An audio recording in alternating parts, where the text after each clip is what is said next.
Merci Laetitia. Bonjour, enchanté pour ceux que je ne connais pas. Donc, je suis président directeur général de CAP depuis 1 an. Cette commission, le département handicap a été développé assez récemment. Je dirais, là, il commence à bien se développer et on est très heureux de vous accueillir. Alors, je dirais, l'inclusion, le handicap, c'est tous ces soucis, pour le patient ou le résident, mais également le côté qualité de vie au travail et protection des maladies des salariés à ce niveau-là.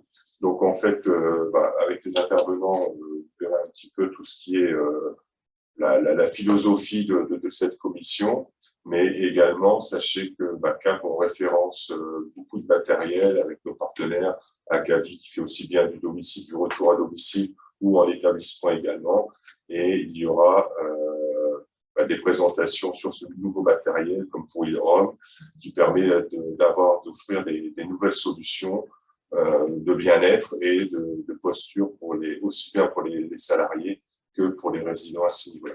Donc, n'hésitez pas à poser toutes les questions. Soyez gentils avec Laetitia, c'est un premier webinaire, donc elle n'a pas forcément l'habitude, elle était toute... mais ça va, tout stressé, mais derrière ça, il se cache beaucoup de compétences et elle pourra répondre à beaucoup de vos questions. Ça, j'en ai aucun doute à ce niveau-là. D'accord? Donc, malheureusement, je ne vais pas pouvoir rester pendant tout le webinaire avec vous, mais vous êtes entre de bonnes mains et n'hésitez pas surtout à revenir vers nous, soit pendant le webinaire ou même après. On vous laissera les coordonnées pour nous appeler. Donc, je vais commencer. Je ne sais plus qui commence la présentation. Je n'applique. Voilà, c'est à vous. On vous écoute. Écoutez, bonjour à toutes et à tous. Merci de m'accueillir dans votre commission qui me permet du coup de présenter. On a un petit support de présentation, je ne sais pas si vous aurez la capacité de le projeter, mais déjà de présenter un peu ce qu'est Batigère parce que on est un bailleur social et peut-être toutes les personnes autour de cette commission ne savent pas ce qu'est un bailleur social. Donc, c'est de vous redonner un petit peu rapidement le contexte dans lequel j'interviens. Donc, je dirige ce groupe Batigère et puis après de vous illustrer par quelques actions que nous pouvons mener au sein de Batigère. Voilà, je vois que la présentation s'affiche. Bien, donc Batigère est un groupe HLM né il y a un peu plus d'une quarantaine d'années en Lorraine, puisque nous sommes issus, ça c'est juste pour l'ancrage territorial de la sidérurgie lorraine. Les premiers logements qui ont constitué le groupe Batigère étaient ceux des ouvriers et des cadres qui travaillaient dans la sidérurgie sur le sillon lorrain. Et puis, c'est un groupe qui s'est évidemment beaucoup développé depuis, puisque nous avons cherché à intervenir, de nous développer sur d'autres territoires que peuvent être l'Île-de-France, Rhône-Alpes ou PACA. Je vais rester sur la précédente slide, s'il vous plaît. Donc, avec un ensemble de métiers assez large, puisque on est à la fois sur du logement pour des publics très fragiles, hébergement d'urgence, CADA, résidence sociale, résidence personnes âgées, résidence étudiante, jusqu'au logement intermédiaire pour les classes moyennes, avec évidemment le cœur de métier qui est le logement social, avec également une activité d'accession sociale à la propriété. L'objectif qu'on essaye de développer et d'étendre sur l'ensemble des territoires, c'est en gros un parcours résidentiel vertueux qui va de la résidence étudiante, pour faire un peu schématique, jusqu'à l'accession sociale à la propriété. Donc le groupe Batigère porte un projet stratégique autour de la citoyenneté. Donc Batigère, bailleur citoyen. C'est ainsi qu'on a construit notre projet stratégique qui se traduit est rendu opérationnel au travers de 5 axes stratégiques. Chacun se déclinant en actions concrètes de terrain, avec, vous le voyez, quelque chose qui est très teinté évidemment d'environnemental et d'écologie, mais pas que. la volonté également de mettre le locataire, le citoyen, au centre de toutes les actions, donc d'être vraiment en accompagnement et en inclusion vis-à-vis de nos clients locataires. Vous noterez également l'acte 5 qui laisse entendre des actions spécifiques pour nos collaborateurs, j'y reviendrai, mais c'est effectivement quelque chose de très fort au sein du groupe Batigère qui compte environ 1800 collaborateurs à l'échelle nationale.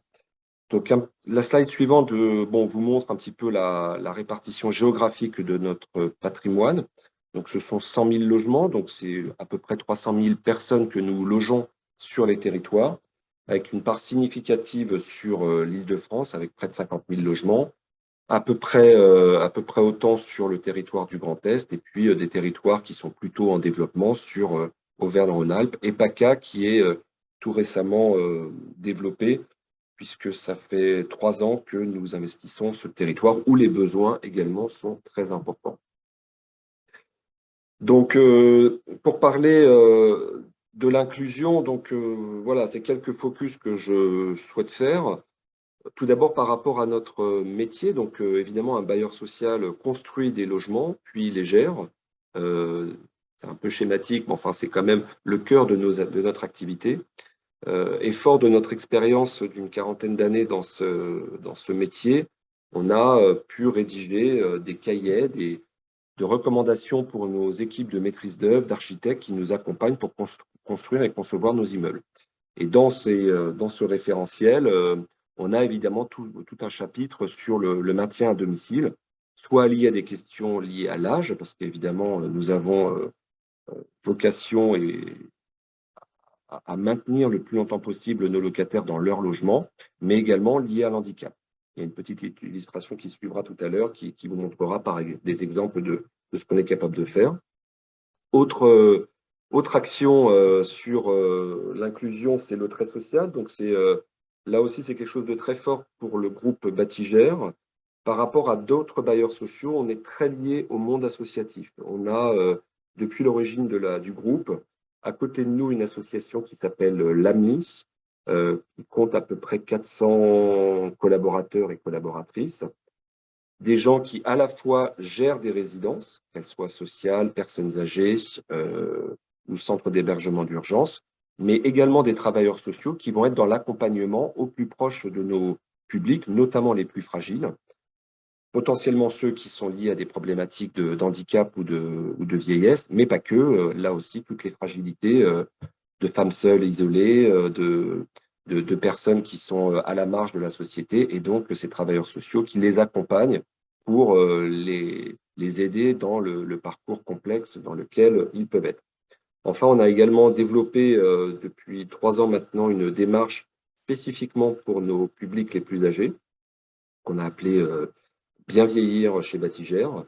Et là également, c'est tout le travail qu'on peut faire avec ces travailleurs sociaux. Alors là, on a quelques données qui nous permettent d'identifier, je dirais, des fragilités liées à l'âge, liées aux immeubles et logements dans lesquels peuvent vivre ces personnes. Et donc, ça se traduit au travers d'entretiens qu'on peut avoir avec eux et d'essayer d'améliorer le confort au sein de leur logement. Alors, je parlais tout à l'heure de petites illustrations, je dirais, techniques qu'on peut faire dans nos logements.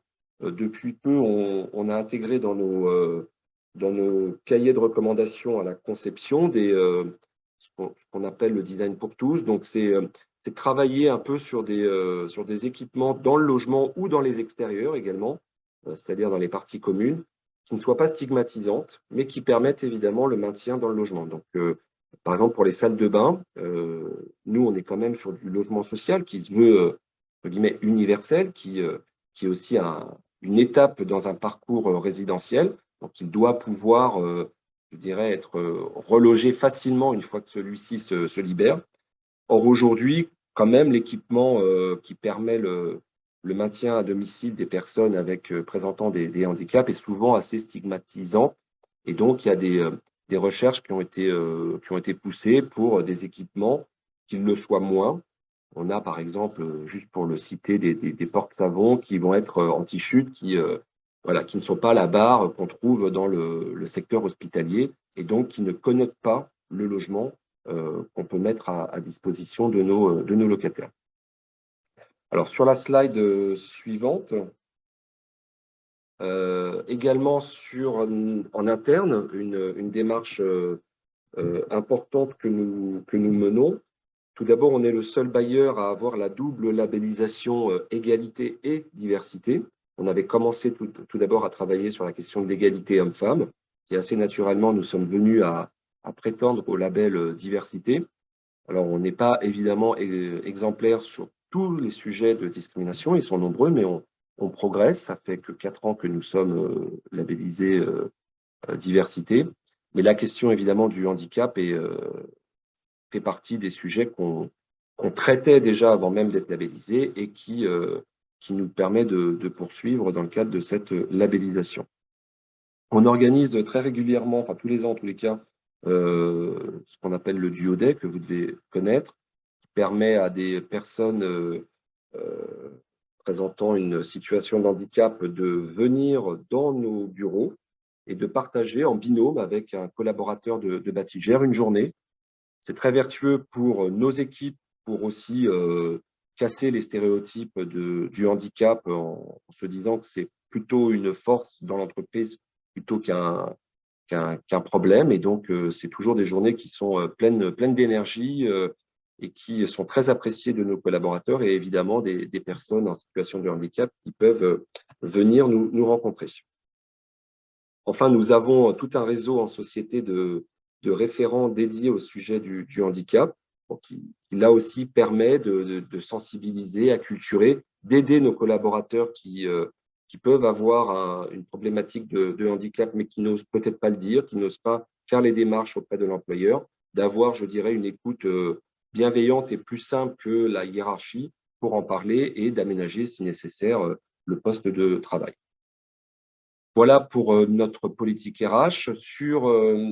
Pour la suite, nous avons également, sans aller trop dans le détail, mais c'est quand même un sujet important pour une entreprise.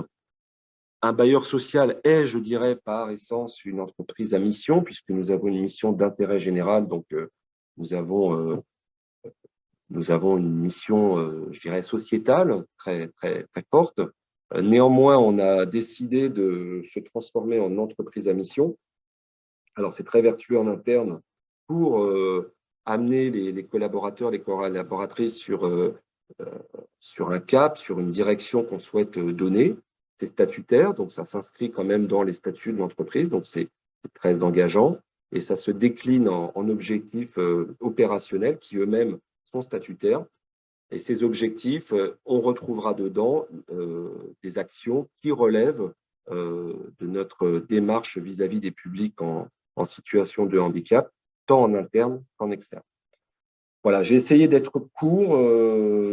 Voilà, c'est de vous dire que le bailleur que nous sommes a des actions tant en interne qu'en externe. En tous les cas, nous, on porte une mission importante sur les territoires. On est des acteurs de très long terme auprès des collectivités et du tissu associatif. Nous logeons des publics potentiellement fragiles et donc c'était tout naturel qu'un bailleur social puisse vous montrer ce que nous faisons et évidemment répondre à vos questions si vous en aviez.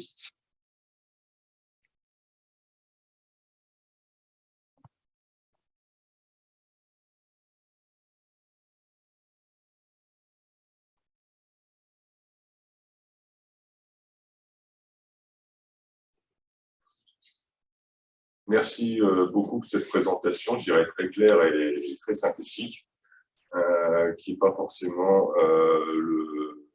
la partie qu'on réfléchit à la première quand on parle de handicap. Et c'est vrai que les bailleurs sociaux comme vous, je pense que vous ressemblez aussi aux bailleurs sociaux Areli, qui fait à peu près la même chose, mais je ne sais pas s'ils sont aussi inclusifs que vous.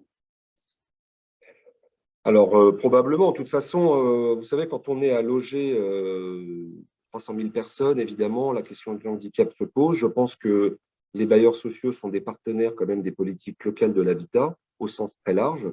On nous sollicite, que ce soit l'institution hospitalière ou autre, à évidemment trouver des partenariats pour qu'on puisse maintenir à domicile nos nos locataires les plus fragiles, qu'ils soient pour des questions de vieillissement ou des questions de handicap ou des deux. Bon, mais évidemment, on a la limite de l'exercice, on n'est pas des institutions médicalisées et ce n'est pas notre métier et on ne veut surtout pas y aller. Par contre, on adapte les logements au maximum pour que les gens puissent rester le plus longtemps chez eux, quoi. Et ça passe par de l'équipement, ça passe par des adaptations évidemment de salles de bain, d'accès aux immeubles, d'accès dans les logements, de dispositifs aussi qu'on a testé sur des éclairages de nuit pour éviter les chutes. Enfin, voilà, il y a pas mal de choses qui se font. Mais je crois que la plus-value qu'on a particulière, c'est le lien au monde associatif, qui ont quand même je dirais une capacité encore plus forte d'écoute, d'aide, je dirais, à relever les défis auxquels sont confrontées ces personnes dans nos logements. Je pense que vous aurez de plus en plus de travail avec le maintien à domicile et le vieillissement de la population, je dirais. Et j'ai un autre métier qui est le dirigeant de clinique de maison de soins de suite, où je fais de la gériatrie et de la traumato. Et c'est vrai que pour les sortir les patients d'hospitalisation, je dirais vous êtes des partenaires très, très utiles pour les aménagements de logements. Oui, alors c'est peut-être moins effectivement le cas de cette commission, mais c'est vrai qu'on a aussi beaucoup à traiter des sujets liés à des troubles psychiatriques aussi, qui sont des vrais sujets complexes dans le logement social. Et là aussi, on est souvent très aidé par l'institution hospitalière et le monde associatif pour régler et gérer des sujets compliqués de voisinage, de troubles de comportement. Mais là aussi, les bailleurs, bon, on n'est pas des bailleurs privés qui auraient peut-être moins de bienveillance vis-à-vis de ces publics-là. Nous, notre rôle, c'est faire en sorte que chacun ait sa place dans la société et la plus confortable possible. Merci pour eux. Je peux me poser. Bon, bonjour, je suis ergothérapeute et j'aurais voulu juste avoir une petite question par rapport à l'aménagement du domicile. C'est à la charge de qui? C'est vous qui prenez en charge toutes les transformations nécessaires ou c'est aussi avec des aides financières, peut-être caisse de retraite dont dépendrait la personne ou pas? Oui, alors on est amené à le faire par nous-mêmes. On a des aides qu'on va chercher. On a un partenariat avec la CNAV qui peut financer des transformations de salles de bain pour l'adapter à des problématiques de handicap. Mais certaines collectivités, départements ou autres, peuvent aussi financer des travaux d'adaptation. Donc, on a là aussi une ingénierie financière en interne qui nous permet d'aller chercher tous les financements possibles pour ces travaux. On a des commissions internes. C'est vrai qu'on peut avoir beaucoup de sollicitations de transformation de salles de bain, de baignoires en douche. Alors, c'est peut-être un petit sujet, mais c'est un grand sujet pour le quotidien de nos locataires. On est quand même vigilant parce que, comme je le disais, le logement social est quelque part, même si nous sommes une entreprise privée, ça reste un bien commun qui a aussi vocation à être le plus universel possible. Donc pour nous, il est compliqué, par exemple, si on a des personnes seules qui vivent dans des logements qui sont trop grands pour elles, d'adapter des salles de bain avec baignoire en salle de douche. On travaille avec elles à ce moment-là des mobilités au sein du parc pour trouver des logements qui soient plus adaptés à leur handicap. Parce qu'un logement T5 sans baignoire, c'est normalement pour une famille, et la famille a besoin d'une baignoire. Voilà. Donc c'est un peu simpliste comme résumé, mais voilà, en tout cas, on a des commissions internes qui nous permettent d'étudier les demandes d'adaptation des logements. Et vous avez possibilité aussi, vous, de bénéficier de la déduction de la taxe foncière sur les propriétés bâties? Oui, tout à fait. Oui. Ça fait partie, et vous avez tout à fait raison de le souligner, aussi des sources de financement qu'on peut avoir. Les bailleurs sont, c'est juste bon, une petite. On est, nous, exonérés TFPB quand on produit du logement social. On est exonéré pendant pas mal d'années, mais on l'est également dans le cadre des travaux énergétiques qu'on peut faire ou des travaux d'adaptation. Il n'y a pas beaucoup de bailleurs qui utilisent cette solution-là. Donc, bravo. Nous, on l'utilise, je vois. on va chercher l'argent où il est. Et donc, effectivement, parce que c'est, comme le disait monsieur tout à l'heure, on est confronté de plus en plus à ces sujets-là. Et donc, évidemment, on n'a pas non plus capacité à pouvoir tout faire par nos propres fonds propres. Donc, on va chercher les fonds là où ils sont. Oui. Merci. Moi, j'ai quelques petites questions. Comment votre société règle-t-elle la politique de maintenance préventive et curative? Vous voulez dire en interne ou en externe? Pour nos locataires ou pour nos collaborateurs? En établissement, les locataires. Bah, les locataires, on a, en fait, si vous voulez, comme on est très lié à des travailleurs sociaux, ils ont accès à nos bases de données. Et donc, à partir d'un certain âge, si vous voulez, on commence à avoir des démarches de phoning ou d'aller vers ces locataires pour les écouter, savoir si tout va bien ou pas. Et si ça ne va pas, on commence à installer un processus d'accompagnement pour les aider à aller mieux dans leur logement. Notamment, on est très vigilant aux personnes âgées isolées ou présentant handicap et isolées. Et ça, je dirais, nos bases de données nous permettent de l'identifier et d'aller vers ces publics-là, sans attendre qu'eux viennent vers nous, parce que très souvent, malheureusement, ce n'est pas eux qui ont la démarche spontanée de venir vers nous. Deuxième question, les cahiers des charges établis sont-ils des cahiers des charges type ou vous avez des stratégies particulières en fonction des locaux par rapport au type? Bon, alors alors le cahier des charges que j'évoquais, le bien concevoir, est un document qui est plutôt un référentiel qui est issu des 40 années de notre production immobilière, des choses qui marchent, des choses qui ne marchent pas, qu'on a recensé dans ce cahier. Et donc, le focus maintien à domicile pour vieillissement ou handicap figure dans ce cahier qu'on donne ensuite comme référence à nos équipes de maîtrise d'œuvre, architectes ou bureaux d'études. Et donc, il ne s'agit pas de les forcer à faire ce qui est dans ce cahier, mais de leur montrer que ce qu'on a déjà testé fonctionne ou pas, et donc d'inciter à aller plutôt vers ça. C'est un document qui fait partie quand même du cadre contractuel qu'on a avec eux, mais il est plus détaillé que le programme de l'opération. C'est plutôt une annexe, si vous voulez, au contrat de maîtrise d'œuvre d'architecte qu'on peut avoir. Est-ce que vous demandez des conseils à des ergothérapeutes quand ce sont des pathologies ou des personnes âgées ou des pathologies particulières par rapport à l'aménagement pour la salle de bain ou même pour tout l'appartement s'il y a besoin? Oui, tout à fait. Dans les commissions d'adaptation qu'on a, on a recours à des ergothérapeutes, oui. Voilà, qui étudient les demandes. Comme je le disais, il peut y avoir des demandes des fois qui sont un peu excessives, qui nous arrivent de refuser, hein, parce qu'on juge que bon, la personne n'est pas en situation de handicap ni de fragilité dans son logement.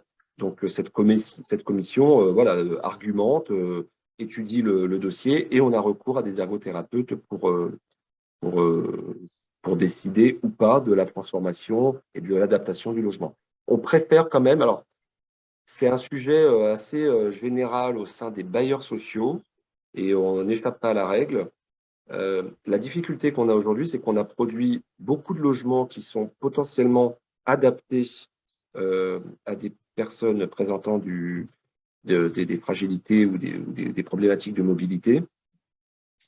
Mais je ne suis pas sûr que nos bases de données soient suffisamment performantes pour pouvoir correctement aiguiller le demandeur de logement vers ce logement. Je ne sais pas si je suis clair, mais on produit, la loi nous le demande et on le fait, des logements qui sont adaptés dès qu'ils sont construits. Néanmoins, le suivi derrière que ce logement soit bien attribué à une personne qui présente un handicap n'est pas, je pense qu'on peut s'améliorer là-dessus globalement à l'échelle de la profession, notamment dans le cadre du turnover. Merci, Monsieur Napik, de votre intervention de la part de la CAP. Donc, maintenant, on va donner la parole à M. Bertel et à Astrid. Désolé, je suis obligé de vous laisser, mais vous êtes entre bonnes mains. Bon webinaire.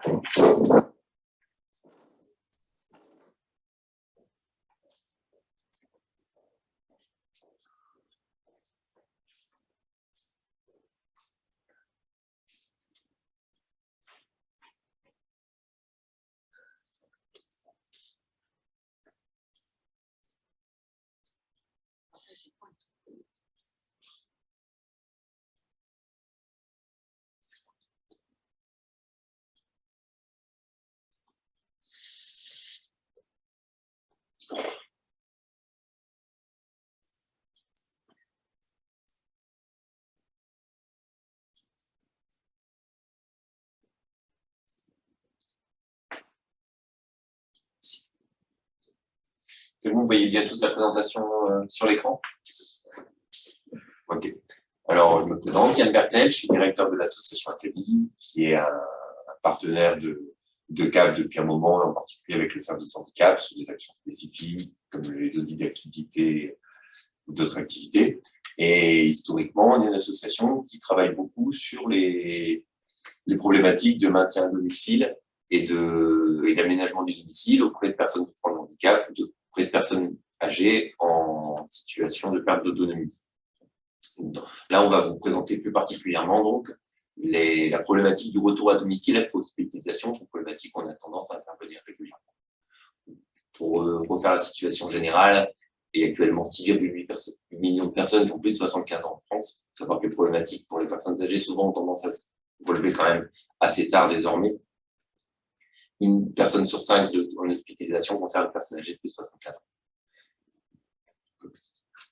85% des Français souhaitent vivre chez eux. C'est vraiment une des grosses questions des problématiques actuellement. Les gens préfèrent, tant que ça leur est possible et le plus longtemps possible, rester à leur domicile que de partir dans une institution, même si ce n'est pas toujours, possible. Ça reste la solution privilégiée et ce dire quoi il faut essayer de leur rendre possible le plus longtemps possible. Je vais ensuite j'avance encore un peu, passer la parole ensuite à ma collègue Astrid, qui est un ergothérapeute et qui connaît de près ces actions pour travailler quotidiennement. Donc, le retour à domicile après hospitalisation se passe en accord avec la personne hospitalisée, bien sûr, il faut que ce soit à sa demande, avec l'aide de sa famille ou de ses proches. Il est indispensable, surtout pour préparer la sortie d'hospitalisation, de pouvoir avoir le soutien d'enfants, de fratries, de cousins, de neveux, ou sinon ça peut être d'amis, du voisinage. C'est quasiment impossible d'organiser un retour à domicile complet si on n'a pas du tout d'aide extérieure. Avec l'aide des intervenants extérieurs, c'est possible. Avec les assistantes sociales de l'établissement, ou des départements, ou de la caisse de retraite, différents intervenants extérieurs qui sont le plus commun pour intervenir sur ce type de problématique. C'est la parole ensuite à Astrid sur la suite. Alors, comment on peut préparer un retour à domicile? Il est indispensable de pouvoir coordonner et organiser avec les différents intervenants. Il faut que ce soit fluide entre l'établissement et le domicile. Dans un premier temps, bien sûr, ce sont les personnels hospitaliers qui est le premier maillon du retour à domicile. C'est eux qui décident du retour, de la validation du retour. Le médecin de service, c'est lui qui est souvent et fréquemment à l'initiative de la décision de la validation du retour à domicile. Souvent, ça se fait bien sûr avec l'équipe soignante. Ils se préparent autour d'une table et discutent des différents dossiers pour pouvoir évoquer le retour à domicile. Dans certains cas, il y a le service social qui peut intervenir également, le service social de l'hôpital ou de la clinique, qui peut intervenir pour pouvoir coordonner les missions. Le médecin, bien sûr, c'est lui qui va aussi s'occuper de faire tout ce qui est prescription médicale pour pouvoir mettre en place les matériels nécessaires, mais ça, ce sera dans un second temps, une fois que la personne sera bientôt aux portes de la sortie, entre guillemets. Le personnel soignant également est important, c'est eux qui s'occupent de constituer les dossiers pour pouvoir préparer la sortie. L'assistante sociale peut également intervenir, l'assistante sociale de l'hôpital ou de la clinique, de l'établissement peut intervenir, c'est à la demande de la personne pour pouvoir solliciter des équipes extérieures qui pourront faire le lien entre la ville et l'hôpital. Qui pourront, ces équipes-là pourront les conseiller les personnes par rapport à leur retour à domicile et mettre en place les aides techniques. Elles sont là aussi, les services sociaux est également là pour pouvoir mettre en place également les dossiers de demande d'aide au retour à domicile, donc la ARDH de la caisse de retraite, la CARSAT, ou d'autres dossiers comme l'appât d'urgence, des choses comme ça, pour pouvoir avoir une aide à domicile une fois que la personne sera rentrée. Le retour à domicile peut être complexe ou simple. Donc, là, c'est une vérité de la palisse. Quand les personnes sont indépendantes et entourées, on peut dire que c'est un retour à domicile simple. À contrario, si la personne est isolée et dépendante, là, on pourra dire que c'est un retour complexe. Quelles sont les aides techniques les aides en général qui peuvent être mises en place? Donc, il y a déjà les aides humaines, notamment au niveau avec les infirmières libérales pour les soins, les pansements, les traitements, la mise en place des bas de contention, avec un peu de chance pour l'aide à la toilette, mais toilette sommaire, dos pied. Sinon, on peut aussi demander l'intervention du service de soins à domicile, soins infirmiers à domicile, où là, eux, assurent également les soins, mais aussi peuvent aussi coordonner tous les intervenants médicaux, les services à domicile, les kinés, les médecins, c'est dans leur fonction également. En aide humaine, on peut aussi avoir les services d'aide à domicile. Donc là, c'est plus pour l'entretien du logement, du linge, les préparations des repas, les courses, également des petites aides pour la toilette également. C'est vraiment très succinct. Ensuite, on a les paramédicaux, les kinésithérapeutes ou les ergothérapeutes pour les kinés pour pouvoir avoir une continuité au niveau de la rééducation. Et enfin, d'autres services un peu plus spécifiques, comme la MAIA, qui est la méthode d'action pour l'intégration des services d'aide et de soins dans les champs de l'autonomie. Donc là, c'est plus pour les personnes ayant des déficiences cognitives, et des services également de prévention de chute à domicile, où là, qui peuvent intervenir si l'hospitalisation était due à une chute. Donc là, ils peuvent intervenir au domicile de la personne avec un service bien spécifique. Autre aide pouvant être mise en place, donc ce sont les aides techniques, donc notamment un lit médical.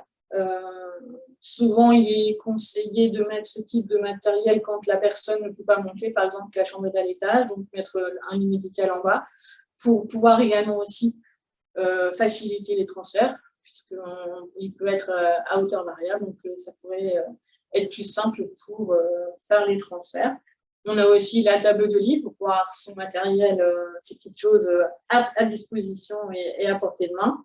La chaise percée pour limiter les déplacements nocturnes, souvent, ou lorsque les toilettes sont un peu trop loin, il y a des possibilités de mettre des chaises percées, des aides à la marche, bien sûr, les cannes, les déambulateurs, éventuellement en fauteuil roulant, mais ça c'est un peu plus rare. Les roses toilettes, la rose toilette, pardon, pour aider au transfert sur les toilettes, des barres d'appui, ou alors mettre une barre d'appui à proximité de la cuvette, ou un cadre de toilette si on n'a pas de possibilité de percer les murs, où ce sont des murs un peu trop fins pour mettre la barre d'appui, on peut utiliser un cadre de pirouette, ce qui permet de quand même avoir un appui pour pouvoir se lever. Ou éventuellement des rampes d'accès pour aider à franchir les marches s'il y a des marches à l'extérieur. Donc là, c'est vraiment une petite liste très compacte, hein, mais il peut y avoir d'autres techniques qui peuvent être proposées. Ensuite, il y a une petite chose aussi par rapport aux aides techniques, quand elles sont pas, il n'y a pas possibilité de mettre d'aide technique, il y a aussi des possibilités d'aménagement au domicile, mais ça, en règle générale, pour le retour à domicile, on ne le fait pas tout de suite. On laisse la personne rentrer chez elle et qu'elle reprenne ses marques. Et si vraiment elle a besoin d'un aménagement pour la salle de bain ou mettre des toilettes rehaussées, il y a toujours moyen de pouvoir réintervenir avec un ergothérapeute et un travailleur social pour pouvoir la conseiller par rapport à l'aménagement plus spécifique de son logement. Là, on est dans le retour, donc on est plus dans la rapidité de mise en place. Les aménagements sont plus longs, surtout si on demande des aides financières. Donc, pour le retour à domicile, il y a la possibilité d'avoir des aides financières. Donc, on a la fameuse ARDH, l'aide au retour à domicile après hospitalisation. C'est une aide temporaire qui est proposée par la CARSAT, la Caisse d'assurance retraite de santé au travail, donc caisse anciennement CRAM, ou la CNAV, la Caisse nationale d'assurance vieillesse. Elle peut proposer jusqu'à 1 800 € maximum sur 3 mois. Suivant les départements, il y en a qui, les prises en charge sont différentes. Je ne peux pas vous donner une généralité, c'est vraiment le département ou même la région qui décide de comment ces 1 800 € vont être distribués, entre guillemets, s'il y a une partie à charge à la personne ou pas, suivant ses revenus ou pas. Donc voilà, c'est vraiment le générique, je ne peux pas vous être plus précis. Donc, la RDH, une fois que les 3 mois sont passés, l'assistance sociale repasse au domicile de la personne pour refaire une évaluation et voir si la personne elle a bien repris et qu'elle est indépendante, c'est-à-dire avoir un GIR 5 ou 6. À ce moment-là, elle pourra proposer un plan d'action personnalisé, toujours pris en charge par la CARSAT. Si elle est dépendante, donc GIR 4 à 1, à ce moment-là, ce sera le dossier APA qui prendra la suite. Par rapport au retour à domicile, on peut aussi demander une APA d'urgence, ou une aide. C'est une allocation personnalisée d'autonomie, c'est en urgence. C'est donc une aide pour les personnes qui sont dépendantes, 1 à 4. C'est le département qui met en place ce dispositif. Donc une durée de 2 mois. En règle générale, en même temps, il y a une demande d'APA classique qui est mise en place, enfin, qui est demandée. L'APA d'urgence, en fait, elle se met très rapidement en place sans évaluation de la personne. C'est les services sociaux des centres, des établissements qui réalisent cette demande. Donc, avec quand même une grille à agir, remplie par le médecin de service. Et donc, en fait, il n'y a pas de visite du département pour mettre en place cette APA d'urgence. C'est débloqué très rapidement une fois que la personne est rentrée au domicile. C'est son avantage. Ensuite, bien sûr, au bout des 2 mois, en fait, la personne continue à être dépendante et à ce moment-là, c'est l'APA classique qui reprendra le relais. Et ce qui passe, c'est basculement sur la caisse de retraite, donc le plan d'action personnalisé. Il y a également les mutuelles, suivant les contrats. Les personnes, quand l'hospitalisation n'a pas été programmée, c'est-à-dire suite à une chute ou que la personne est hospitalisée, il peut y avoir dans certains contrats des heures d'aide à domicile proposées en sortie d'hospitalisation.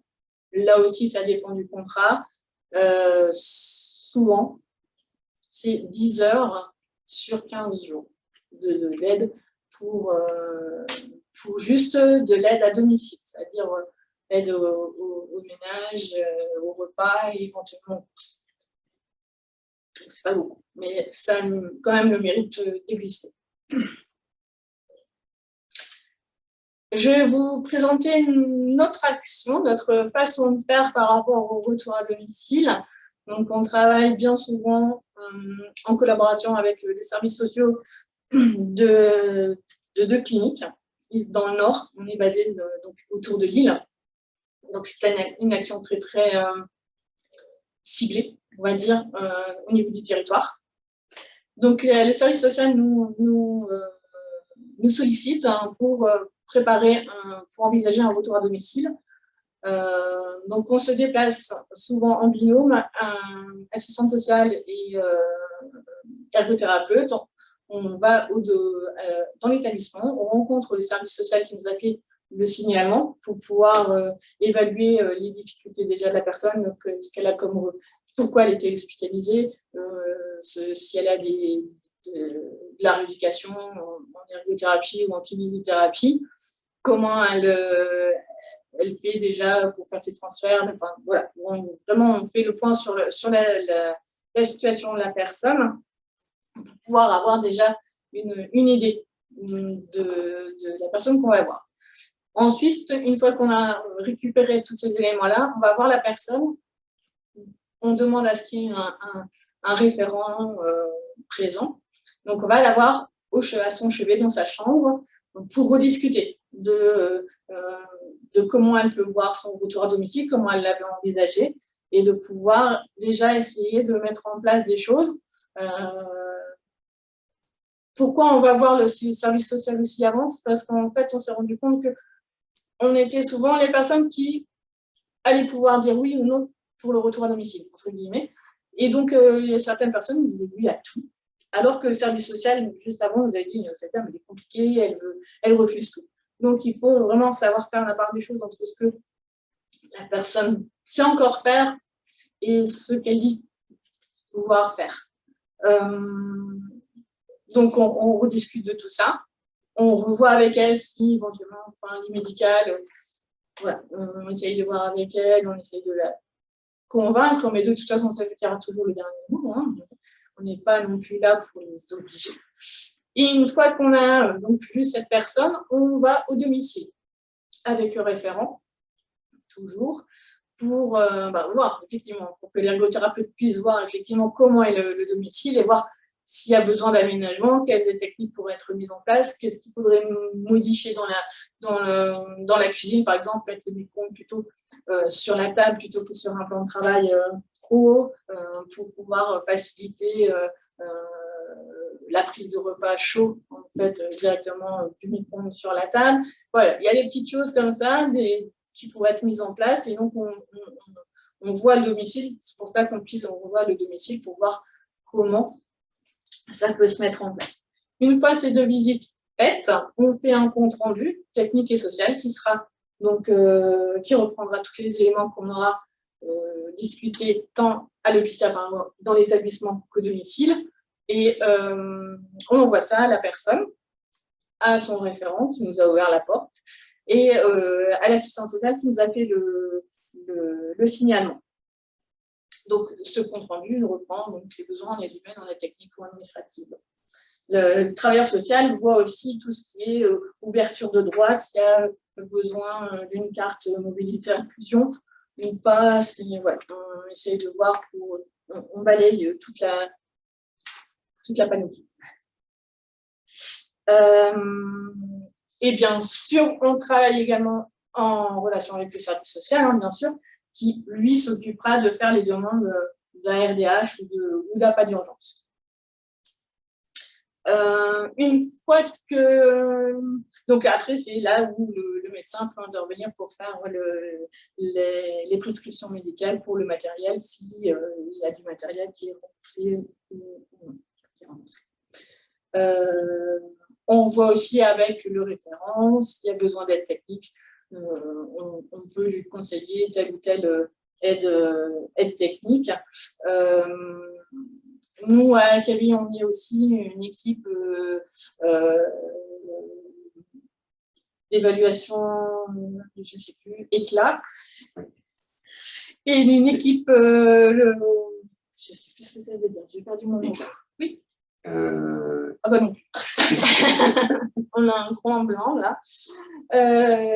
Équipe locale d'accompagnement aux aides techniques. Excusez-moi, j'ai eu un grand blanc. Équipe, donc on est en équipe éclat, équipe locale d'accompagnement aux aides techniques, qui est une mission qui est un dispositif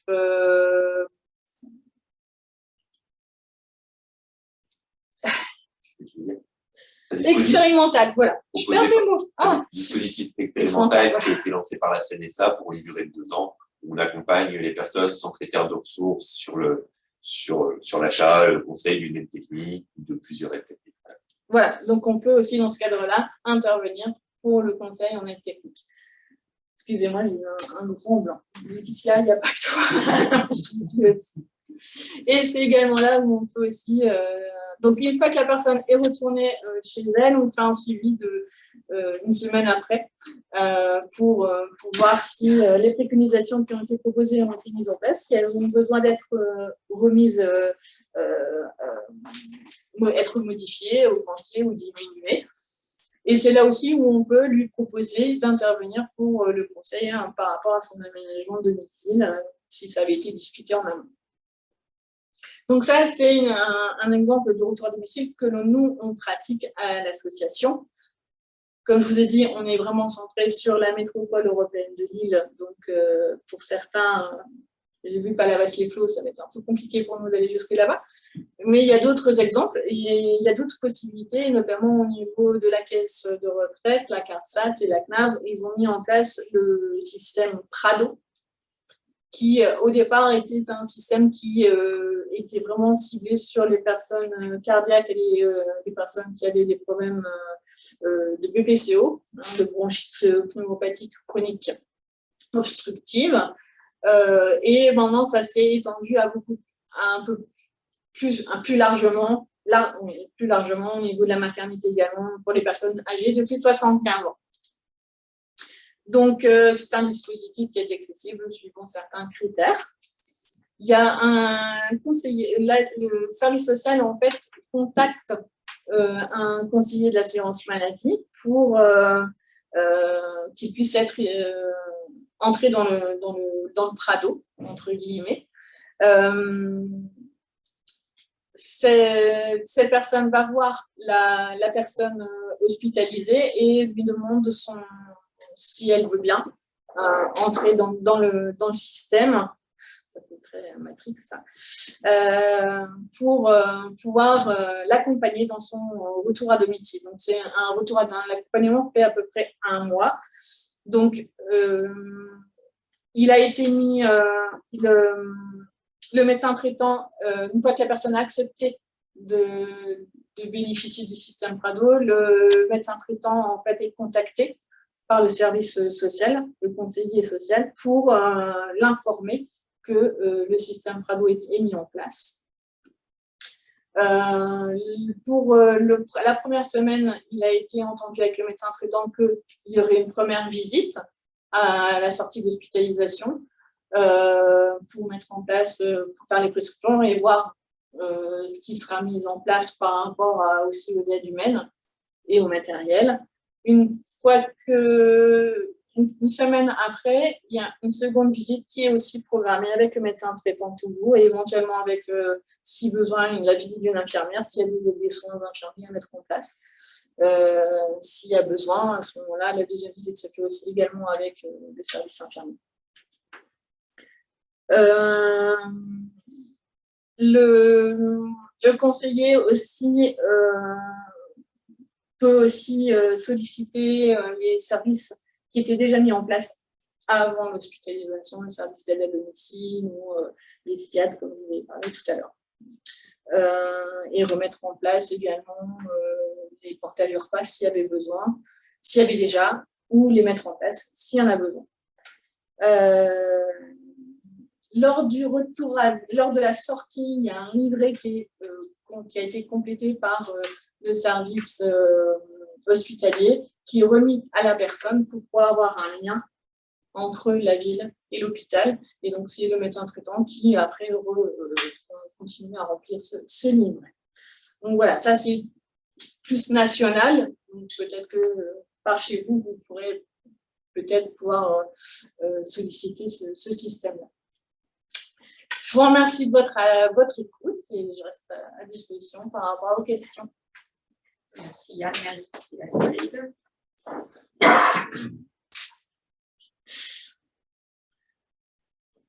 Est-ce qu'il y a des questions?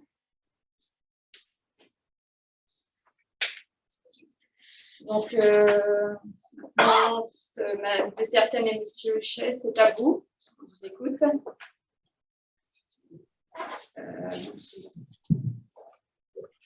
Alors, je me permets, je vais peut-être prendre la parole. Bonjour à toutes, bonjour à tous. Donc, on va se présenter. On va commencer par Anne-Gaëlle. Si tu veux bien te présenter, Anne-Gaëlle. Donc, bonjour à tous, ravie d'être parmi vous. Donc, Anne-Gaëlle de Certaines, moi, je suis au marketing chez Hill-Rom Baxter. Donc, en charge, chef de produit en charge de la gamme environnement de chambre patient. Donc, tout ce qui est lit médicalisé et système de transfert patient.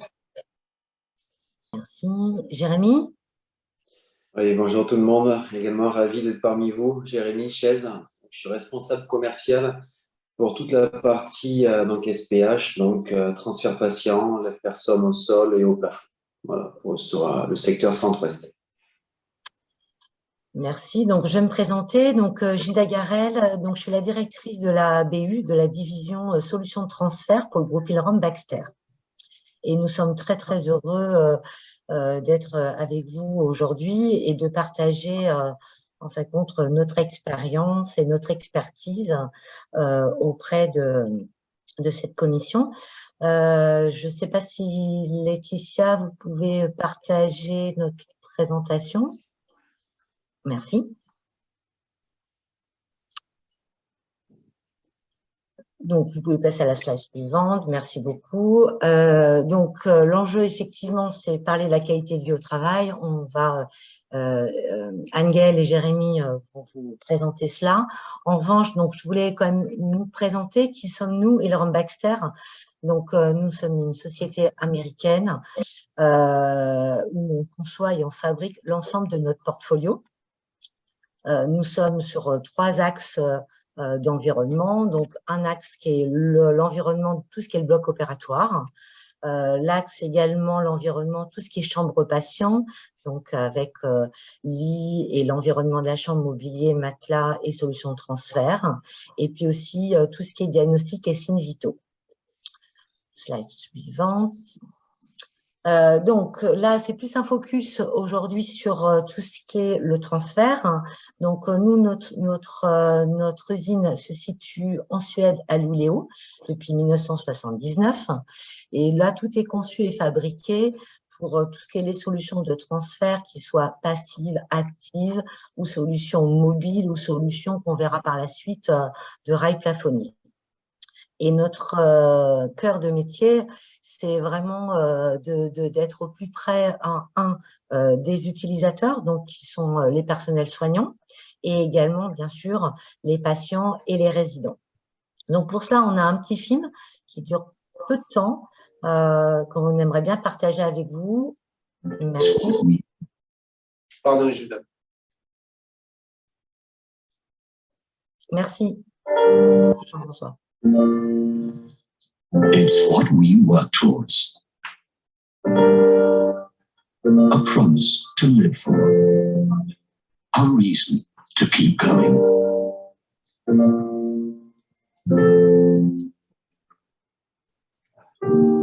It's having faith, knowing what is possible.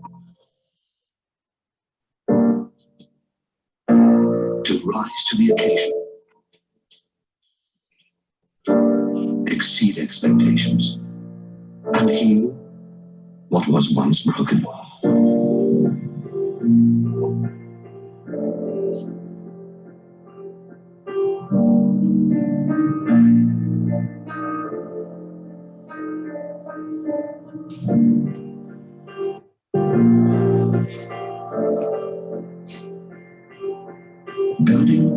them up,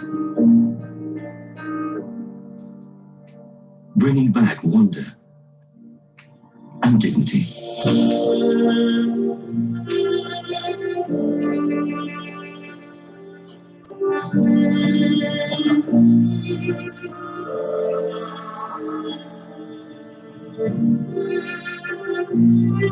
Lifting spirits, belief, and confidence. We rise by elevating others.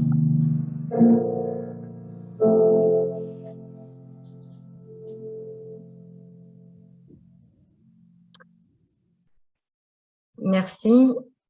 Donc, c'est vrai que c'est un film, à chaque fois, bon, j'ai beaucoup d'émotions quand je vois ce film-là, parce que ça résume bien notre travail au quotidien auprès des établissements de santé, notre accompagnement aussi auprès du personnel soignant et notre focus sur les patients et les résidents. Donc, je passe la parole à Anne-Gaëlle. Merci Gilda. Donc aujourd'hui, la qualité de vie au travail, c'est un réel enjeu pour les établissements de santé. Les conditions de travail sont pas faciles pour les soignants, ils sont soumis à du stress intense, ils ont besoin d'être aidés, accompagnés pour continuer à fournir un niveau de soins qualitatif et efficace. Donc ILROM et la CAP ont donc décidé de s'engager conjointement dans ce combat qui est bien sûr un facteur de valeur ajoutée, mais surtout qui est en adéquation avec nos valeurs d'entreprise et avec la mission qu'ILROM se donne tous les jours. Donc, on a bien pu voir dans le petit film qu'on vient de passer, qui est de chaque jour, partout dans le monde, améliorer la qualité de vie, pour la qualité des soins, pardon, pour les patients et les soignants. Slide suivante, merci. Du coup, quels sont nos objectifs? Alors, l'objectif principal, bien sûr, c'est d'améliorer la qualité de vie au travail et donc de réduire le nombre de troubles musculo-squelettiques principalement. Donc, pour ça, ce qu'on va faire, c'est d'abord évaluer les besoins. On va apporter du conseil. Donc, le conseil, ça peut être par exemple un audit de parc, savoir quels sont les réels besoins de l'établissement. Ensuite, on va installer de nouveaux dispositifs qui vont simplifier les transferts et rendre les services plus attractifs et ainsi améliorer la qualité de vie au travail. Slide suivante, merci. Alors du coup, maintenant, pour mieux comprendre les enjeux et les bénéfices qu'on peut vous apporter, on va se mettre dans la peau des différentes fonctions qu'on peut trouver au sein d'un établissement. Donc, on va commencer avec Nolwenn, ergonome du travail. Donc, Nolwenn, quelles sont ses attentes? Elle a besoin d'améliorer les conditions de travail et elle a besoin d'avoir une étude concrète des difficultés qui sont rencontrées. Quels sont les bénéfices que nos solutions vont pouvoir lui apporter? Tout d'abord, la diminution de la charge mentale et de la charge physique, la pénibilité au travail, facteur des TMS, faciliter les soins, apporter du confort dans le travail, diminuer les arrêts de travail, augmenter la sécurité, le niveau de formation et donc améliorer l'espace de travail. Alors, en parallèle, on a Nadine, cadre de santé. Donc, les attentes ne sont pas tout à fait les mêmes. Elle a besoin d'avoir un planning stable, toujours avoir des soins de qualité et améliorer les relations avec les familles. Donc, les bénéfices qu'on va trouver pour Nadine, c'est toujours la réduction des TMS, l'incitation aux soins de transfert, le confort de la tâche, donc du transfert, une approche qualitative du plan de soins, l'amélioration de la sécurité à la fois pour le soignant et pour le patient, faciliter le recrutement, bien sûr, et toujours améliorer l'espace de travail. Et le troisième profil, donc Roger, qui est, lui, directeur d'établissement. Donc, ses attentes, ça va être plutôt un retour sur investissement et donner une bonne image de son établissement.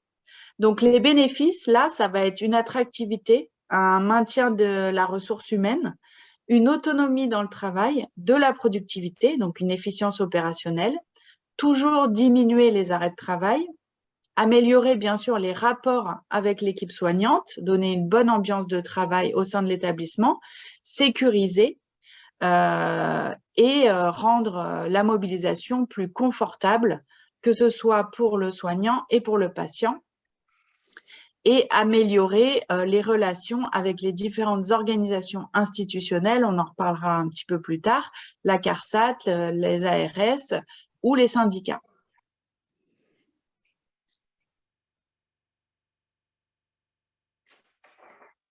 Jérémy, à toi. Merci Angel. Donc du coup, dans le but d'accompagner nos partenaires, nous sommes donc rapprochés de l'INRS afin de récolter certaines datas qui nous permettent d'avancer objectivement dans les projets de nos partenaires. Donc quelles sont ces datas, ces données? Elles sont assez claires sur le taux de sinistralité du personnel soignant et notamment des aides-soignants, qui est vraiment la cible sur le potentiel traumato de ces solutions au quotidien. Donc, il est de 10% sur le plan national. Et sur ces 10%, les accidents liés à la manutention manuelle, donc notamment des transferts résidents-patients, représentent 68% des cas d'accident du travail. Ensuite, on met en relation le coût de remplacement par jour donc, de l'aide-soignant, qui est donc de 220 €, lié au nombre de jours de travail perdu en moyenne par arrêt de travail, c'est une moyenne, qui est de 78 jours. Et on va arriver ensuite sur la slide suivante à un tableau d'amortissement. Un tableau d'amortissement qui vient vraiment en conseil de nos partenaires auprès d'une direction pour pouvoir projeter suivant deux modèles. Si on est sur un modèle de site occupé, site existant, où on va être en capacité donc de prendre à l'heure d'aujourd'hui le besoin dans le nombre de transferts et donc le risque aussi de traumatologie, où on a aussi un modèle de construction qui est différent pour le coup. Mais si on est sur un site existant, on va pouvoir travailler différents projets sur des niveaux d'installation en mettant en lien donc les tarifs, le tarif des consommables, la maintenance, pour arriver à un coût et une analyse bénéfice-coût dans le temps sur ces solutions. Donc ensuite, on met en lien l'analyse d'accidentologie avec les chiffres INRS et on arrive à un indice qui nous permet de nous projeter sur un pluriannuel d'installation et d'amortissement avec les directions. Donc un dispositif d'analyse qui est très intéressant, très apprécié également, que l'on partage en direct avec les directions et qui permet des projections de financement intéressantes. On peut passer à la slide suivante, super. Donc les plus-values ensuite donc, de l'entreprise. Donc tout d'abord, j'ai la chance, moi, sur le terrain, de bénéficier d'une équipe technique et clinique qui est vraiment basée sur la sécurité de nos installations. Donc l'ensemble de nos interlocuteurs et de nos collègues sont tous en France, basés donc à Pluvigné dans le Morbihan, notamment le bureau d'études, le service client. Ensuite, on a un maillage national de nos techniciens qui sont là pour effectuer les mises en place et également les tests en charge maximale qui sont très importants dans le cadre de la sécurité et la certification de nos dispositifs lors des livraisons. Et de plus, donc l'accompagnement du bureau d'études avec des projections 3D qui peuvent être proposées par des dessinateurs liés. Et le premier indicateur qui était aussi le fait que notre représentation commerciale prend en lien du début à la fin, c'est-à-dire donc au début du projet jusqu'à son aboutissement, on est sur le même interlocuteur. C'est quelque chose qui est aussi important. Donc, on travaille quel produit? On travaille deux gammes, donc d'élèves personnes que l'on appelle des personnes mobiles, donc qui sont au sol, qui sont là pour effectuer donc des transferts passifs, et des verticalisateurs un peu plus actifs, où là on va solliciter donc des personnes qui ont encore un tonus, donc dans le cadre du handicap ou de la dépendance, soit pour la continuité de ce tonus, soit pour une recherche d'amélioration d'autonomie. Voilà. Et l'autre levier, donc, qui est sur les rails au plafond, sur la slide suivante. Voilà. Donc là, on est dans le cadre d'un transfert passif ou d'une aide à la marche. On a une représentation là des trois types d'activités que l'on va retrouver le plus couramment sur les résidences, sur les centres. Donc, des rails simples qui vont servir pour un transfert latéral. Le rail courbe qui va nous permettre d'avoir une activité sur le devant de la chambre, vers l'entrée de la chambre également. Et ensuite, le rail en H, donc la représentation du rail en H, qui permet d'avoir une activité sur l'ensemble de l'environnement de chambre, avec en plus la possibilité d'effectuer des relevages ou des mises au sol volontaires, notamment dans des masses ou dans des centres handicap. Ce sont des dispositifs qui sont très recherchés. Et ensuite, notre gamme moteur, donc des moteurs fixes ou des moteurs nomades, suivant les besoins. Donc, nous disposons de la technologie Matterport. Matterport, c'est un logiciel de visite virtuelle.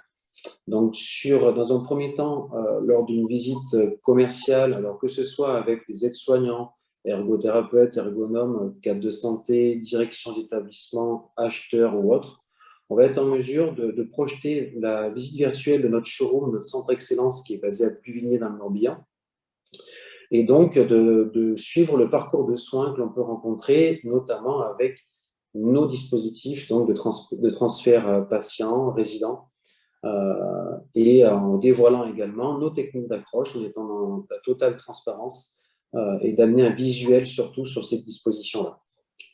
Ensuite, on a un autre volet sur ce levier Matterport, donc sur cette même slide, de proposition de mise à disposition de solutions de visite virtuelle pour nos partenaires.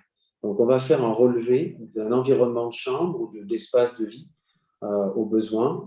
Et donc, notre partenaire va pouvoir se servir de cette vitrine ensuite pour pouvoir le projeter, soit aux familles quand les familles sont peut-être éloignées, mais également à du personnel soignant qui serait en mesure également de visualiser les solutions mises en place par l'établissement pour améliorer la qualité de vie au travail et également la qualité de prise en soin. Voilà. Il y a vraiment ces deux volets-là. Ce sont des prestations qu'on propose de plus en plus et qui sont vraiment très appréciées par nos partenaires une fois que notre base installée a été mise en place.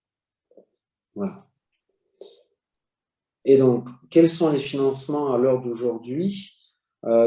Plusieurs financements, les ARS, donc souvent par les CNR, appel à projet. On peut donc aussi avoir l'ACARSAT qui participe grandement, au minimum à 30% sur les projets, et par le biais du Ségur de la Santé, bien sûr, par la CNSA, qui a des fonds vraiment dévoués à ces solutions-là, tout simplement parce qu'elle recoupe plusieurs axes qui sont l'amélioration de la qualité de vie au travail, l'abaissement de la sinistralité, également l'accueil, l'attractivité du personnel, dont on sait que lors d'aujourd'hui, les problématiques RH sont importantes, que ce soit pour l'attractivité comme pour le maintien également des personnes et des soignants au sein des structures. Donc, plusieurs financeurs soit sur des projets à l'instant T, donc pour des appels à projets, ou bien sur des projets que l'on va pouvoir mener sur du N+1, N+2, donc en travaillant les projets en amont, en les réfléchissant et ensuite en allant chercher des financements. Voilà. Et ce pour lequel on est accompagnant également, on accompagne nos partenaires dans ce sens-là.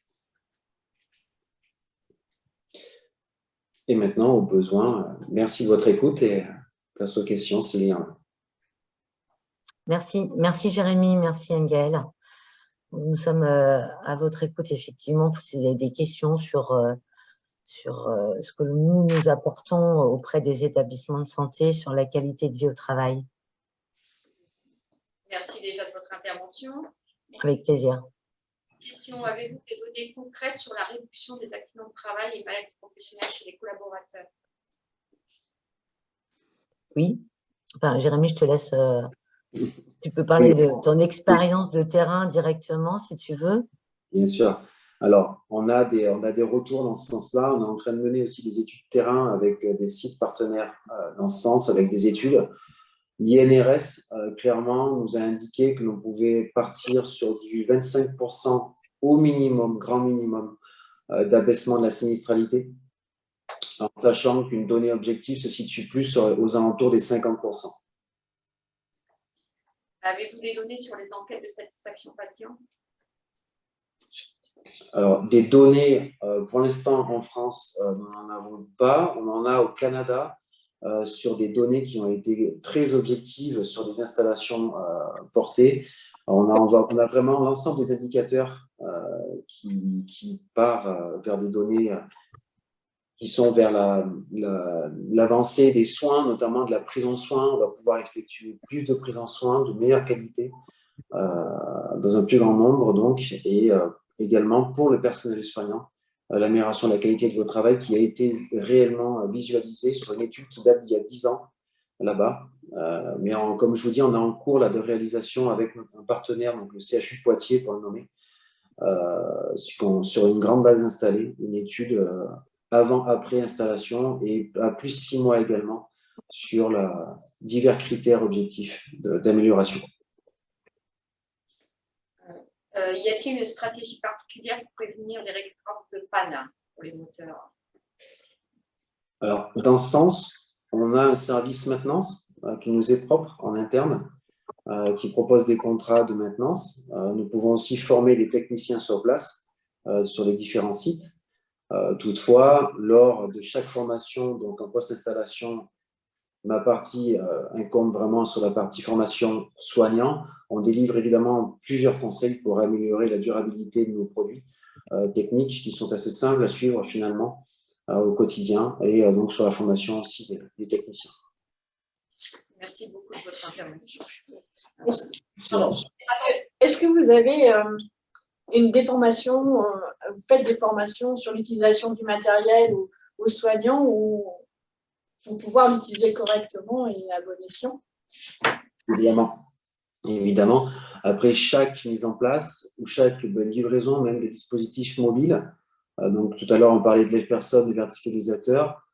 Déjà en amont, nous sommes en capacité sur ces deux volets-là, soit d'effectuer une démonstration de nos produits, d'accord, avant les acquisitions, si on est sur la partie l'Efperson ou verticalisateur, ou bien d'installer une chambre témoin pour la partie rail au plafond. Donc là, on démontre le bien fondé de nos solutions.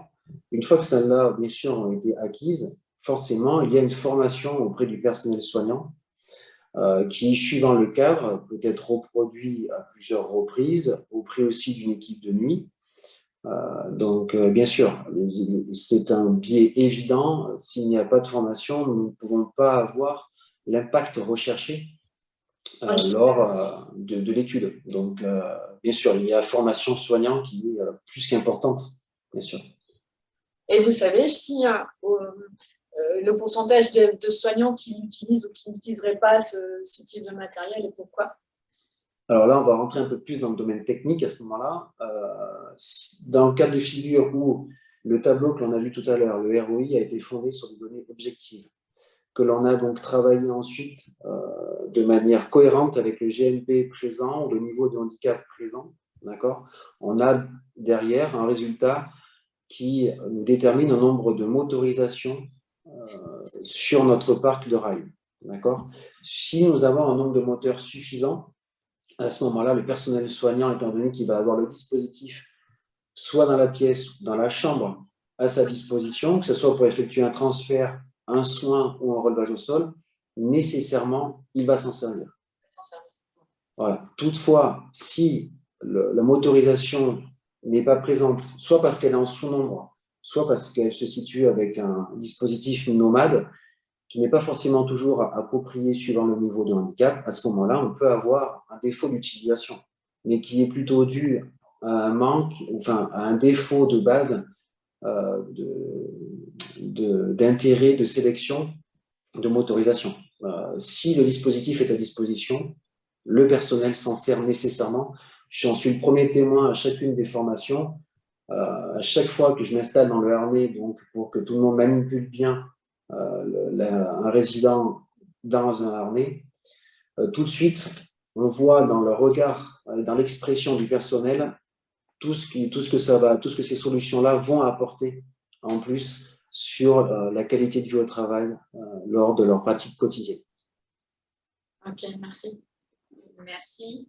Donc, Madame Delsol et Monsieur Pialot, c'est à vous.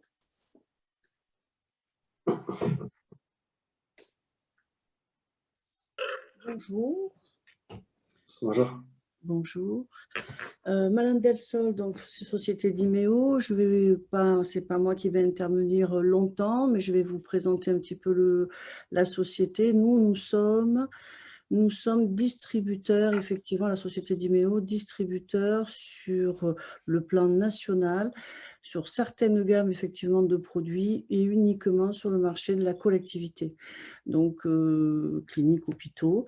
Et nous distribuons quelques gammes avec des partenariats très étroits avec nos fabricants, qui sont des fabricants qui ne sont pas présents en direct sur le marché de la collectivité.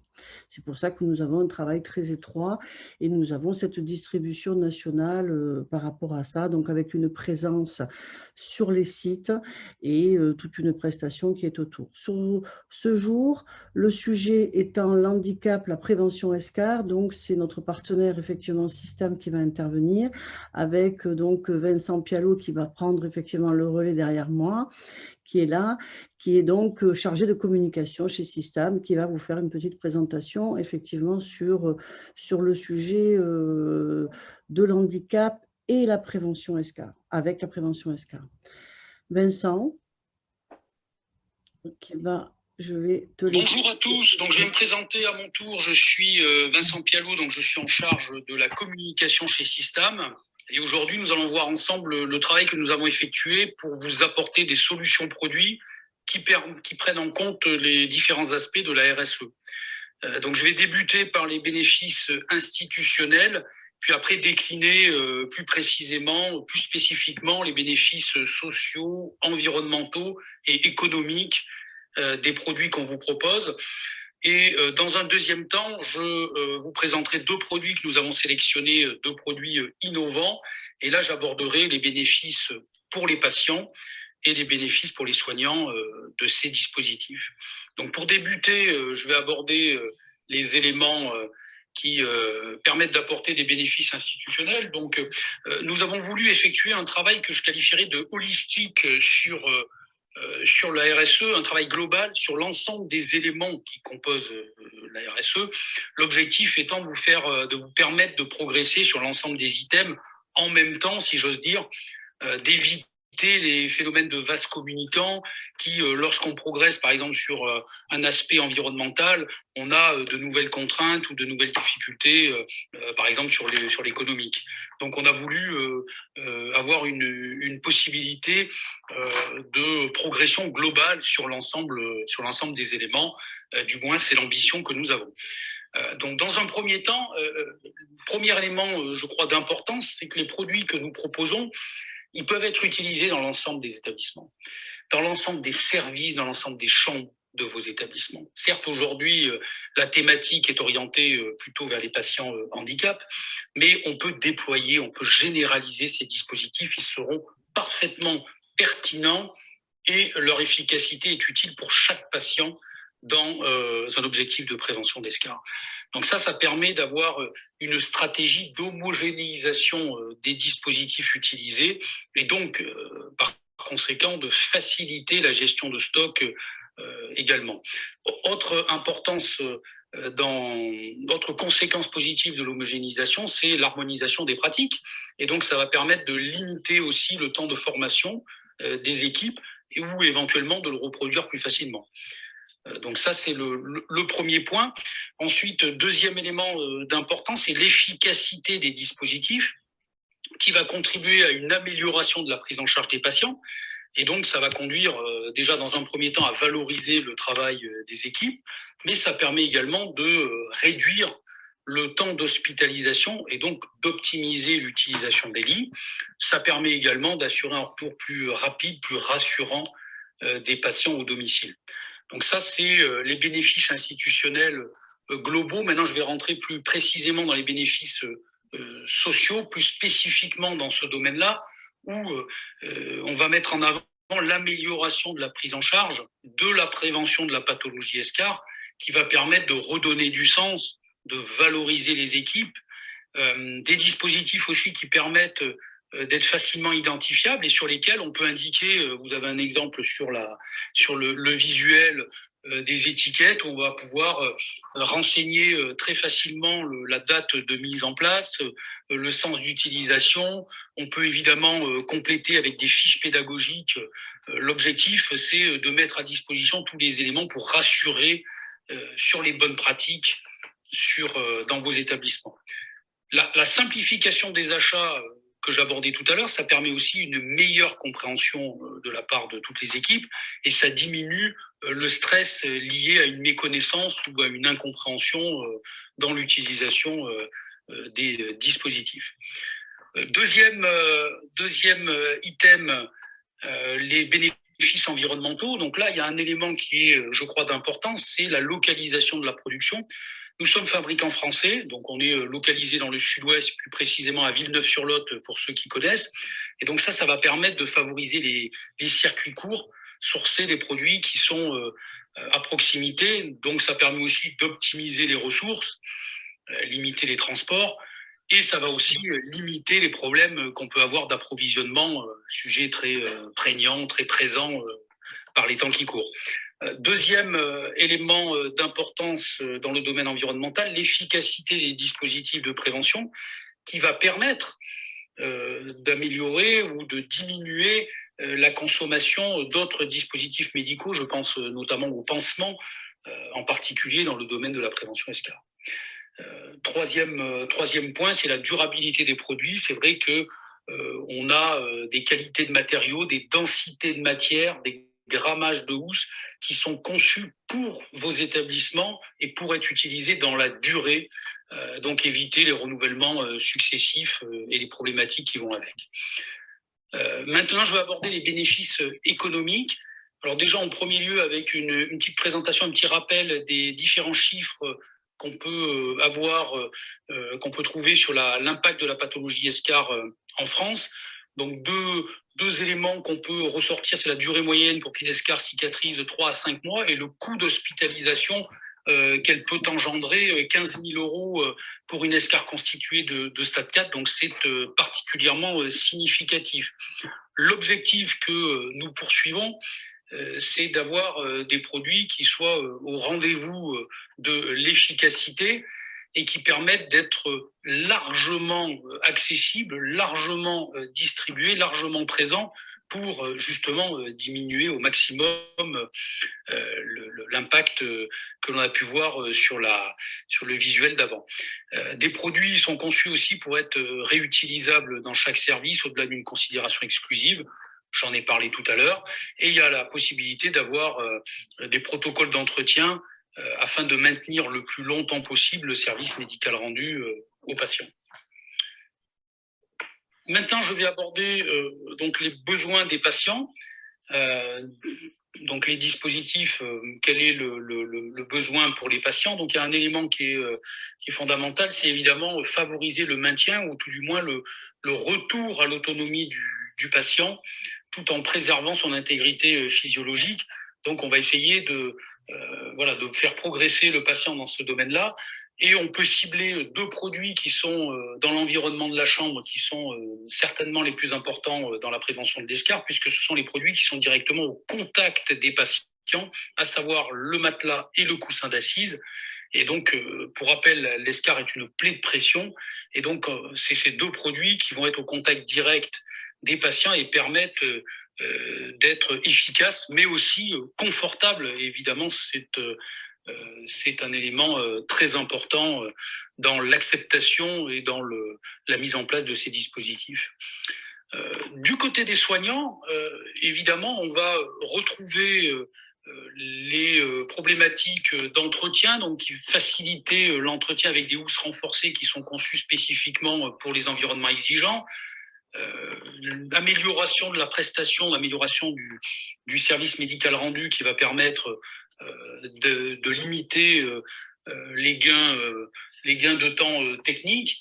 On va avoir en résumé plus de sécurité, moins de temps, plus de confort et donc un mieux-être tout simplement au travail.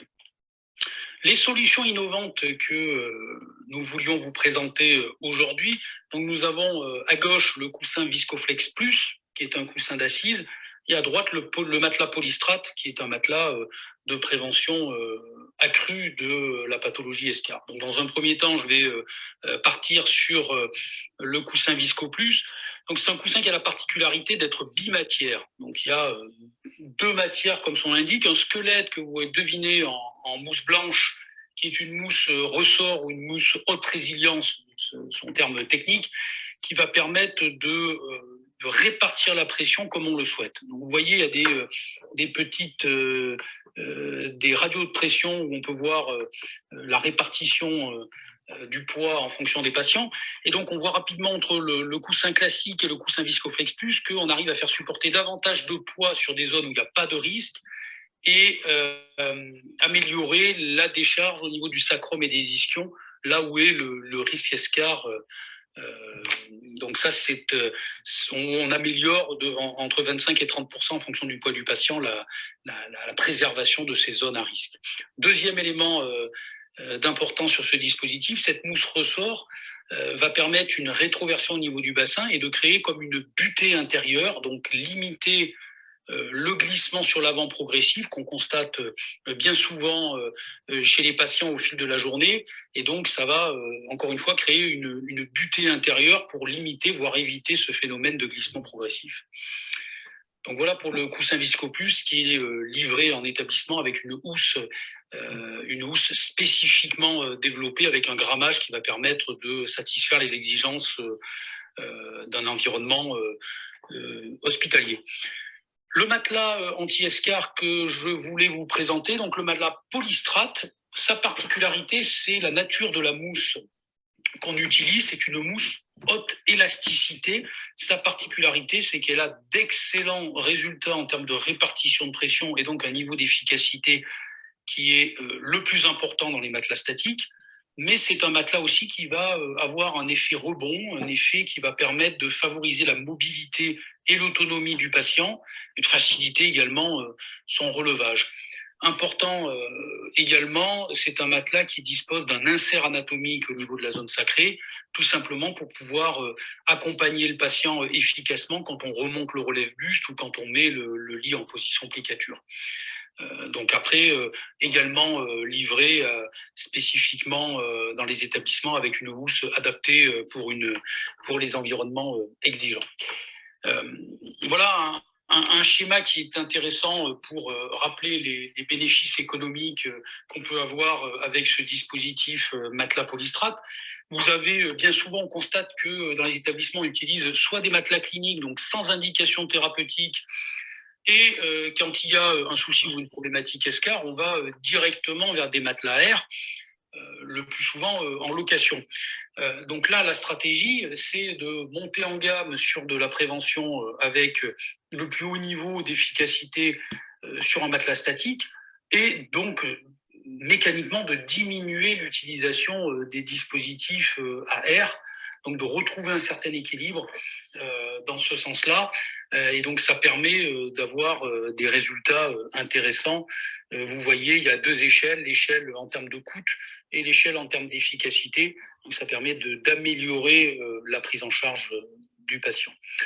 Enfin, dernier élément, la société Systam. Donc, je vais quand même dire un petit mot sur qui on est. Donc, nous sommes une PME qui fabrique en France, je vous l'ai dit, avec un sourcing qui est quasi exclusivement en Europe de l'Ouest. Donc ça, c'est important pour les mêmes raisons que je l'ai exposé pour vous. Ça permet d'avoir tout simplement des circuits courts et un impact limité sur l'environnement. Ce qu'on veut faire et ce qu'on développe au quotidien, c'est des partenariats durables et mutuellement vertueux. Et donc, c'est ce qu'on souhaite faire par l'intermédiaire de notre partenaire Dimeo ici présent. Et donc, voilà un petit peu ce que je pouvais dire sur cette présentation. Donc, merci de votre attention. Et puis, si vous avez des questions, je suis à votre écoute, évidemment. Merci. Donc, on a quelques questions. Avez-vous mis en place des enquêtes de prévalence sur la réduction des escarres à la suite de l'utilisation du dispositif? Tout à fait. Donc, c'est des choses qui sont pour l'instant en cours, mais effectivement, on travaille sur ces sujets-là pour avoir effectivement des données qui permettent de montrer les évolutions favorables dans ce domaine. Sur un plan d'investissement annuel, votre stratégie envisage-t-elle une politique d'engagement dégressif? Alors après, ça, voilà, peut-être Mme Delsol, puisque c'est notre partenaire commercial sur ces dispositifs-là. Alors, sur cette question-là, pour l'instant, c'est vrai qu'il est difficile, effectivement, même difficile d'avoir vraiment un vrai retour pour l'instant. Alors, c'est vrai qu'il y a des choses qui se font ponctuellement sur des centres ou sur différents groupes de centres, mais sur avoir une idée globale sur le plan national, à l'heure qu'il est, non, ça va être difficile de faire vraiment un retour. Sachant que, effectivement, nous sommes distributeurs privilèges, collectivités, et je pense qu'on est un partenaire important, mais nous ne sommes pas les seuls, certainement. Donc, en conséquence, ça va être difficile de vous donner un vrai retour par rapport à ça, en fait. Merci Mme Delsol, merci M. Piaillot. Alors, nous sommes arrivés à la fin de ce webinaire. CAP remercie tous les intervenants et les participants d'avoir donné un peu de leur temps pour participer à ce webinaire. Il sera mis à disposition sur CAP EU, onglet médias. Merci de votre attention et à bientôt. Merci à tous. Au revoir. Au revoir. Au revoir. Au revoir.